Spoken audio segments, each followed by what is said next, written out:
DPF clean कराने वास्ते जी ये ट्रक आया सी, ਇਹਦਾ ਸ਼ੂਟ ਲੈਵਲ ਜਿਹੜਾ ਹੈ ਇਹ ਕਾਫੀ ਭਰਿਆ ਹੈਗਾ 169%। ਅਸੀਂ ਪ੍ਰੋਸੈਸ ਸ਼ੁਰੂ ਕਰ ਦਿੱਤਾ ਹੈ। ਆਓ ਤੁਹਾਨੂੰ ਕੰਪਿਊਟਰ ਦਿਖਾਉਂਦੇ ਹਾਂ।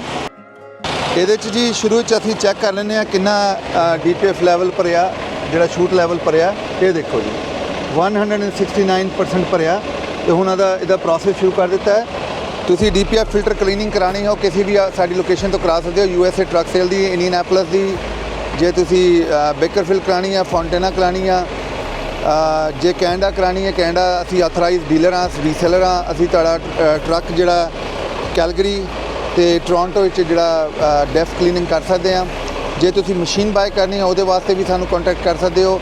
ਇਹ ਇੰਗਲੈਂਡ ਦੀ ਟੈਕਨੋਲੋਜੀ ਆ, ਹੁਣੀ ਆਈ ਆ। ਇਹਦੇ ਨਾਲ ਜਿਹੜਾ DPF ਫਿਲਟਰ ਆ ਉਹਨੂੰ ਬੇਕ ਕਰਨ ਦੀ ਲੋੜ ਨਹੀਂ, ਜਿਵੇਂ ਬੇਕ ਕਰਦੇ ਹੋ ਤਾਂ ਉਹ ਭੁਰਦਾ ਵੀ ਹੈਗਾ। ਇਹਦੇ 'ਚ ਜਿਹੜੀ DPF ਫਿਲਟਰ ਦੀ ਲਾਈਫ ਟਾਈਮ ਹੀ ਇੱਕ ਤਰ੍ਹਾਂ ਦੀ ਲਾਈਫ ਰਹਿ ਜਾਂਦੀ ਹੈ, ਉਹਨੂੰ ਤੁਸੀਂ ਬਾਰ-ਬਾਰ ਕੱਢਦੇ ਨਹੀਂ ਹੋ।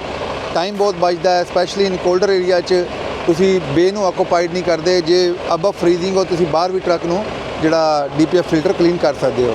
ਹੁਣ ਅਸੀਂ ਇਹ ਪ੍ਰੋਸੈਸ ਕਰ ਰਹੇ ਹਾਂ ਤੇ ਨਾਲ ਤੁਹਾਨੂੰ ਇਹਦਾ ਅਪਡੇਟ ਕਰਦੇ ਰਹਾਂਗੇ। ਸਾਡਾ ਗੋਲ ਹੈਗਾ ਇਹ ਜਿਹੜਾ ਸ਼ੂਟ ਲੈਵਲ ਹੈਗਾ ਇਹਨੂੰ ਕਲੋਜ਼ ਟੂ ਜ਼ੀਰੋ ਲੈ ਕੇ ਆਉਣਾ। ਇਹਦਾ ਜਦੋਂ ਅਸੀਂ ਸਾਈਡ ਦਾ ਸੈਂਸਰ ਖੋਲ੍ਹਿਆ ਸੀ, ਨੌਕ ਸੈਂਸਰ ਕੈਮੀਕਲ ਇੰਜੈਕਟ ਕਰਨ ਵਾਸਤੇ, ਤਾਂ ਉਹ ਬਹੁਤ ਜ਼ਿਆਦਾ ਕਾਰਬਨ ਦਾ ਭਰਿਆ ਸੀ, ਯਾਨੀ ਪੂਰਾ ਬਲੈਕ ਹੋਇਆ ਸੀ। ਉਹਨੂੰ ਅਸੀਂ ਵਾਇਰ ਬਰਸ਼ ਨਾਲ ਸਾਫ਼ ਕਰ ਦਿੱਤਾ ਤੇ ਫਿਰ ਹਾਈਡਰੋਜਨ ਪਾਉਣ ਦੇ ਬਾਅਦ ਅਸੀਂ ਕੈਮੀਕਲ ਪਾਇਆ ਇਹਦੇ 'ਚ। ਜਿਹੜੇ ਕੈਮੀਕਲ ਨੇ ਸੋਕ ਰਿਹਾ 15 ਮਿੰਟ ਤੇ ਉਹਨੇ ਜਿੰਨਾ ਵੀ ਅੰਦਰ ਹਾਰਡ ਹੋਇਆ ਪਿਆ ਸੀ ਐਸ਼, ਉਹਨੂੰ ਜਲਾ ਕੇ ਨਹੀਂ, ਪੱਟੀਆਂ 'ਚ ਪਾ ਕੇ ਨਹੀਂ, ਕੈਮੀਕਲ ਨੇ ਉਹਨੂੰ ਸਾਰਾ ਮਿਕਸ ਕਰ ਲਿਆ ਆਪਣੇ ਨਾਲ। ਜਦੋਂ ਉਹ ਕੈਮੀਕਲ ਨਾਲ ਮਿਕਸ ਹੋ ਜਾਊਗਾ ਉਹ ਫਿਲਟਰ ਨੂੰ ਛੱਡ ਦੇਊਗਾ। ਉਹਦੇ ਬਾਅਦ ਅਸੀਂ ਦੂਜਾ ਕੈਮੀਕਲ ਮਿਕਸ ਕਰਾਂਗੇ ਜਿਹੜਾ ਹੁਣ ਰੈਡੀ ਆ। 15 ਮਿੰਟ ਅਸੀਂ ਛੱਡ ਦਿੱਤਾ, ਉਹਦੇ ਬਾਅਦ ਦੂਸਰਾ ਕੈਮੀਕਲ ਇੰਜੈਕਟ ਕਰਾਂਗੇ।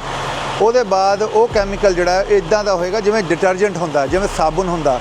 ਉਹਨੂੰ ਜਿਹੜਾ ਵੀ ਅੰਦਰ ਮਿਕਸ ਹੋਇਆ ਪਿਆ, ਡਾਇਲਿਊਟ ਹੋਇਆ ਪਿਆ, ਉਹਨੂੰ ਬਾਹਰ ਕੱਢ ਦੇਣਾ। ਅਤੇ ਹੁਣ ਉਹਦੇ ਬਾਅਦ ਅਸੀਂ ਰੀਜਨ ਲਾਵਾਂਗੇ ਅਤੇ ਰੀਜਨ ਵਿੱਚ ਜਿੰਨਾ ਵੀ ਉਹਦਾ ਲੈਫਟ ਓਵਰ ਹੋਏਗਾ, ਜਿਹੜਾ ਤੁਸੀਂ ਕਹਿ ਸਕਦੇ ਹੋ ਗੰਦਾ ਪਾਣੀ ਹੋਏਗਾ, ਉਹਨੂੰ ਉਹ ਪਾਣੀ ਨੂੰ ਭਾਪ ਬਣਾ ਕੇ ਬਾਹਰ ਕੱਢ ਦੇਗਾ। ਇਹਦਾ ਜੀ ਰੀਜਨ ਕੰਪਲੀਟ ਹੋ ਗਿਆ, ਪ੍ਰੋਸੈਸ ਕੰਪਲੀਟ ਹੋ ਗਿਆ ਅਤੇ ਤੁਸੀਂ ਦੇਖ ਸਕਦੇ ਹੋ ਇਹ ਜਿਹੜਾ ਸ਼ੂਟ ਲੈਵਲ ਆ ਉਹ 0 ਤੇ ਆ ਗਿਆ ਹੁਣ। ਅਤੇ ਇਹਦਾ ਸਭ ਤੋਂ ਵੱਡਾ ਬੈਨੀਫਿਟ ਇਹ ਹੋਇਆ, ਭਾਜੀ ਨੇ ਜਾਣਾ ਸੀ ਅਤੇ 2 ਵਜੇ ਉਹਨਾਂ ਦਾ ਪਿਕਅਪ ਹੈਗਾ ਅਤੇ 2.5 ਘੰਟਿਆਂ 'ਚ ਰੀਜਨ ਇਨਕਲੂਡਿਡ ਸਾਰਾ ਕੰਮ ਹੋ ਗਿਆ। ਭਾਈ ਦੱਸਦੇ ਨੇ ਕਿ ਜਦੋਂ ਉਹਨਾਂ ਨੇ ਚੈੱਕ ਕਰਾਇਆ ਸੀ ਉਸ ਟਾਈਮ ਤੇ ਰੀਜਨ ਨਹੀਂ ਫੜ ਰਿਹਾ ਸੀ। ਹੁਣ ਪ੍ਰੋਸੈਸ ਕਰਕੇ ਰੀਜਨ ਫੜ ਕੇ ਹਰ ਚੀਜ਼ ਕਰਕੇ ਕਲੀਅਰ ਹੋ ਗਿਆ ਅਤੇ ਵਿਦਿਨ 2.5 ਘੰਟੇ 'ਚ ਆਪਣਾ ਟਰੱਕ ਰੈਡੀ ਹੈ ਅਤੇ ਕੰਮ 'ਤੇ ਜਾ ਸਕਦੇ ਨੇ।